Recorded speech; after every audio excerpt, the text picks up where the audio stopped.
C'est par cette occasion que, ce n'est pas pour faire la publicité de mon frère qui est congolais, Rino Mvumbi, non? Il a chanté ce qui m'a pu pénétrer, parce que il s'est rallié à mes enseignements pour comprendre ce qu'il y a. Que le peuple congolais, c'est le deuxième cœur après Israël. Le Dieu d'Israël, c'est le peuple, c'est le Dieu du Congo. C'est ce que Rino Mvumbi a chanté.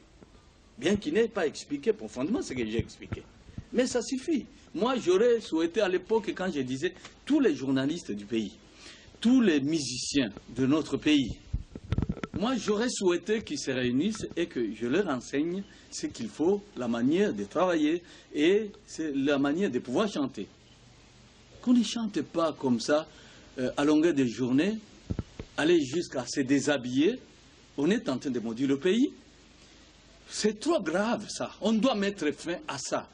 Et les ennemis, ça leur fait plaisir, parce que vous êtes en train de maudire, vous les musiciens, de maudire nos terres, les terres de nos ancêtres. Les ennemis, ça leur fait plaisir. Vous voyez, ils vous encouragent même, en vous donnant de l'argent. Chantez, déshabillez ces filles.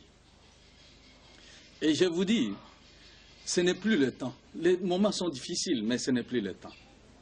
Vous me voyez, je n'ai pas envie de porter la tenue ministre, ni les costumes. J'aimerais rester avec ceux qui souffrent comme ça. Avec ça, je peux me coucher sur le tapis. Je ne veux pas me prélasser dans des beaux lits, si je porte ça. Parce que cette tenue est propre pour se rouler même sur terre, pour s'asseoir à même le sol. Et un moment comme celui-ci, où nos compatriotes souffrent, moi je pense que ce serait même un moment où les musiciens arrêteraient un peu la danse pour réfléchir sur le pays. Mais les ennemis, ils vous encouragent à pouvoir distraire le peuple. Comme si on devrait être dans la joie au moment où ton frère est en train de mourir.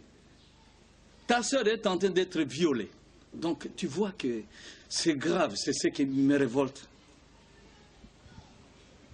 Mais, quand cela ne tienne, hein, l'Éternel Dieu est debout, nous ne serons jamais, jamais distraits, nous. Puisque quand on se laisse distraire, l'histoire sera tracée, que ce soit dans l'humiliation ou bien dans une vie de volupté. Donc, si nous menons la vie aujourd'hui, sachez qu'on parlera après, on en parlera. La vie que nous menons sur cette planète trace une histoire. Et Congolais, réfléchissez. Vous allez tracer quelle histoire que nous allons léguer à nos enfants. Nous avons légué l'histoire d'humiliation. Qu'au moment où on nous massacrait, nous on dansait, on chantait. Et on dansait nus. Non. Il faut revenir à la raison. Et parce que j'aimerais vous révéler ce qu'on vous a enlevé. L'image que vous avez aujourd'hui du monde, la vue sur l'échelle mondiale, ce n'est pas la véritable image. Aujourd'hui, nous voyons l'outre-mer qui nous communique. Mais ce qu'il est en train de nous communiquer, c'est nous qui leur avons communiqué ça. C'est-à-dire la civilisation, la plus ancienne, celle de l'Égypte.